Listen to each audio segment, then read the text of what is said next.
Parenting एक ऐसी कला जो हमेशा से दुनिया का सबसे बड़ा चैलेंज रहा है।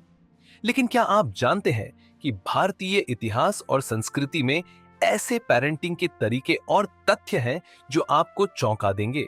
जो हम आज मॉडर्न टेक्निक्स कहते हैं, वो तो हमारे पुराने अर्षियों और राजाओं के जमाने से चली आ रही हैं।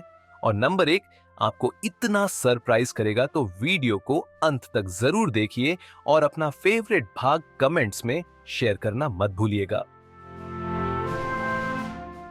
हमारी भारतीय संस्कृति में हमेशा से ही संस्कारों पर जोर दिया गया है। रामायण और महाभारत जैसे ग्रंथों में पेरेंट्स का रोल सिर्फ गार्जियन का नहीं बल्कि एक टीचर का भी था।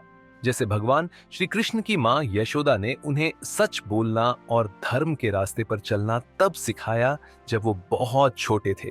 आज हम जो कैरेक्टर बिल्डिंग की बातें करते हैं, उनका ओरिजिन हमारे इन्हीं ग्रंथों से हुआ है। ये सिर्फ कहानी नहीं है, ये हमारे जीवन के असली सबक है। अब बात करें स्टोरी टेलिंग की। याद है वो दादी नानी की कहानियां?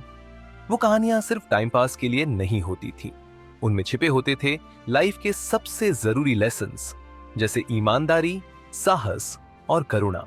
पुराने भारत में ये कहानियां पंचतंत्र और जातक कथाओं के रूप में लिखी गई। सोचिए, जो चीजें हम आज वर्ल्ड क्लास लिटरेचर कहते हैं, वो हमारी अपनी धरोहर है। ये कहानियां बच्चों को कल्पना शक्ति और नैतिकता दोनों सिखाती थीं। क्या आपको पता है कि गुरुकुल सिस्टम सिर्फ पढ़ाई का नहीं बल्कि पर्सनलाइज्ड एजुकेशन का एक बेमिसाल उदाहरण था? हर बच्चे को उसके इंटरेस्ट और एबिलिटी के हिसाब से ट्रेनिंग दी जाती थी। इसमें माता पिता और गुरु मिलकर ये सुनिश्चित करते थे कि बच्चा सिर्फ ज्ञान ही नहीं बल्कि एक अच्छे इंसान के रूप में भी विकसित हो। आज जो हम मॉडर्न एजुकेशन में कस्टमाइज्ड लर्निंग की बात करते हैं, वो आइडिया हमारे प्राचीन गुरुकुल से आया है। भारतीय संस्कृति में एक खासियत है अनुशासन और प्रेम का बैलेंस। महाराजा अशोक, जो एक महान सम्राट थे, अपने बच्चों को सख्त अनुशासन के साथ साथ प्यार और सभ्यता भी सिखाते थे। उनके बच्चों ने उनकी सीख को न सिर्फ अपनाया बल्कि पूरी दुनिया में फैलाया। सोचिए, एक राजा होते हुए भी अशोक ने पेरेंटिंग के जरिए ऐसी विरासत छोड़ी जो आज तक याद की जाती है। हमारे पूर्वजों का एक और शानदार पेरेंटिंग टिप था प्रकृति से जुड़ाव। बचपन से ही बच्चों को सिखाया जाता था कि प्रकृति का सम्मान करना कितना जरूरी है। खेती बाड़ी और वैदिक विज्ञान का ज्ञान बच्चों को घर में ही सिखाया जाता था।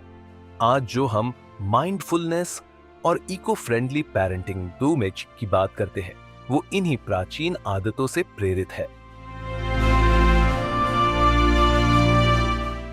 क्या आपको पता है कि भारत में महिलाओं का पेरेंटिंग और शिक्षा में कितना बड़ा योगदान था?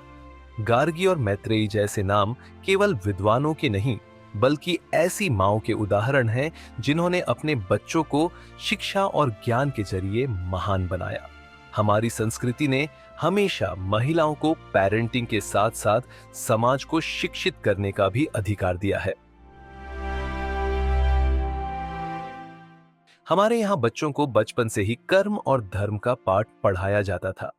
महाभारत में अर्जुन और उनके पुत्र अभिमन्यु की शिक्षा इसका सबसे बड़ा उदाहरण है। माता पिता बच्चों को सिखाते थे कि सही कर्म करना ही असली धर्म है।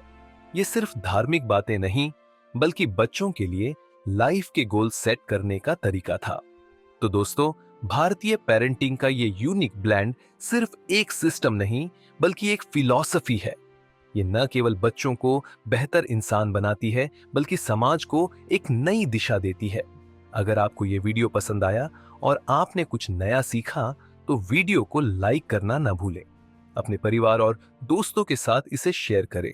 और अगर आप नए हैं तो हमारे चैनल फैक्ट क्रॉनिकल्स को सब्सक्राइब करें।